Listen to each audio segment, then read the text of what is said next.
It's extremely important that the Navy gets maintenance right on a submarine, but they're taking longer to repair the subs they have.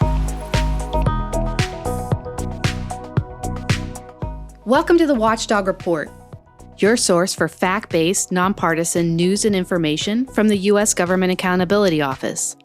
I'm your host, Holly Hobbs. The Navy's attack submarines provide the United States with an unparalleled military advantage. These subs are among the most requested assets by military commanders around the globe. But during the last decade, the Navy has lost thousands of days of submarine use to costly maintenance delays. Here to tell us more about this issue is GAO's Diana Maurer. Thanks for joining us. Thank you. Diana, maybe you could start with telling us a little bit about the Navy's attack submarine fleet. How many are there and what do they do? Sure. So the U.S. Navy has 44 attack submarines. These are subs that the Navy uses to perform some very sensitive and important missions. Most importantly, they're very quiet. They're nearly silent. They're nuclear powered, which means they can go hundreds of feet underneath the ocean. And because they're nuclear powered, they can travel pretty much anywhere there's an ocean, they can go without having to refuel for a very long period of time. These subs have extensive capabilities to collect intelligence and information while they are silently gliding beneath the oceans. They also have weapons. So in time of conflict, they have torpedoes that the sub can use to target enemy subs and enemy ships. They also have an array of non-nuclear missiles that they can use to attack targets on land as well as on sea.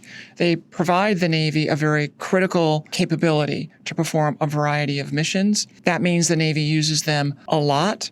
Another key thing to recognize about these attack submarines and U.S. Navy submarines in general is that the Navy is very committed to performing the necessary maintenance and safety checks on those subs.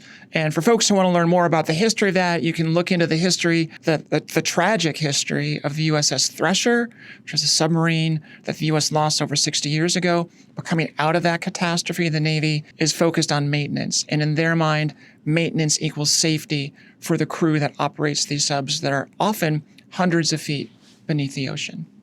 I guess I thought all subs were attack subs. Is there different kinds of subs? Are there non-attack subs?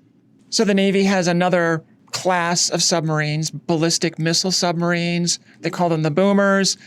That's the type of submarine that carries nuclear missiles. They're part of the U.S. strategic triad. That's a different group of subs.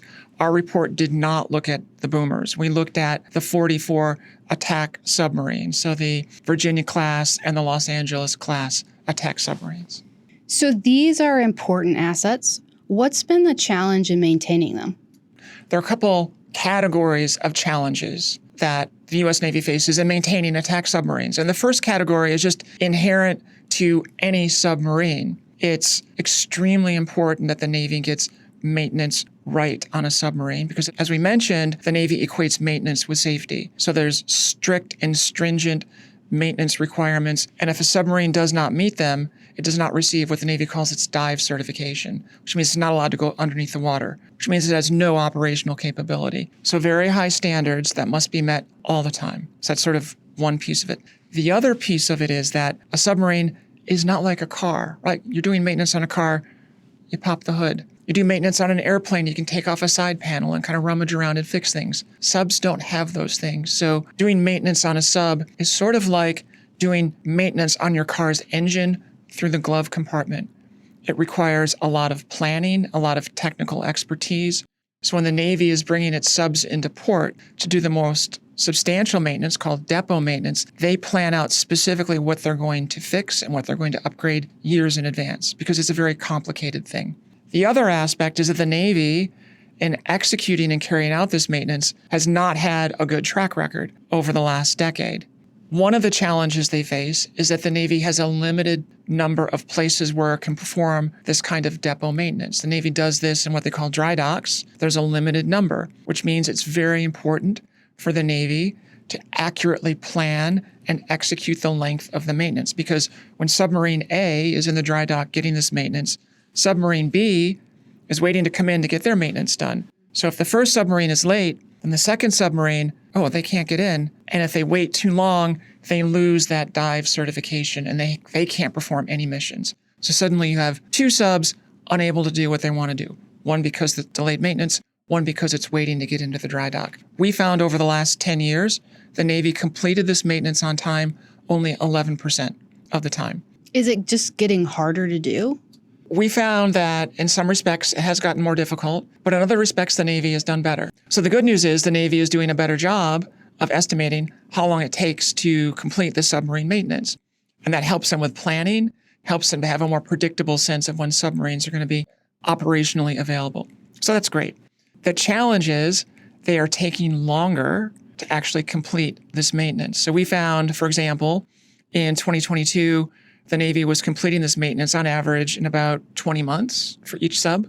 By 2025, that had increased to 33 months. So that's a substantial increase. So that's a problem. The other problem that we found in our report is a relatively new one, and that's a function of how the Navy has to deal with the older submarines that it's going to retire from the fleet. Those submarines, when they're at the end of their useful life, also have to go into these dry docks.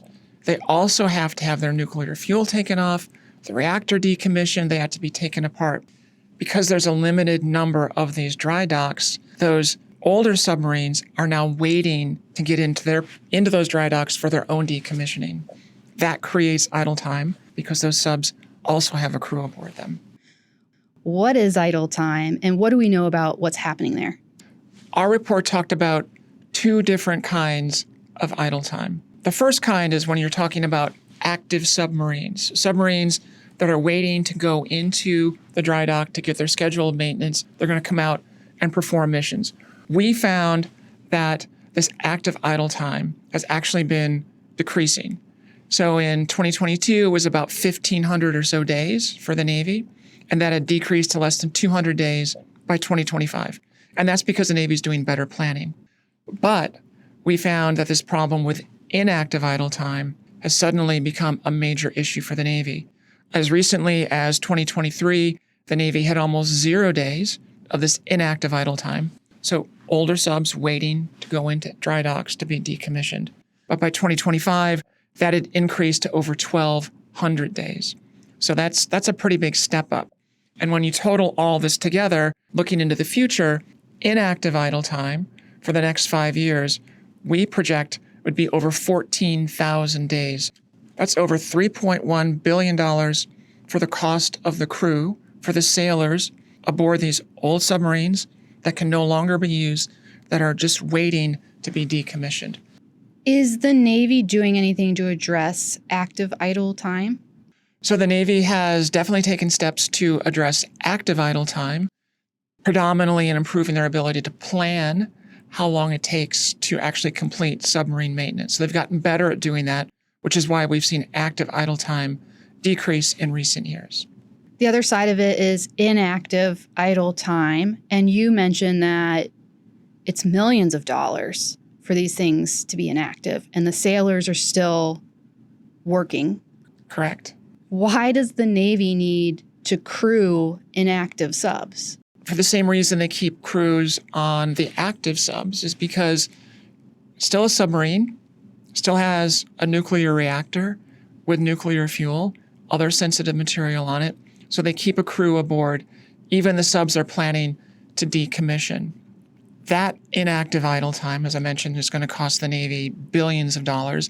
They are starting to think about what to do about addressing this problem. So in the course of our review, we found different parts of the Navy. We're thinking about things like, do we need a full crew on a submarine that's going to go into a dry dock for decommissioning? Or maybe we should extend the life of these older submarines. If they stay operational longer, then they'll go into decommissioning later and there'll be less of a traffic jam in the relatively small number of dry docks. Or maybe there are different ways. Maybe we don't have to use just a dry dock.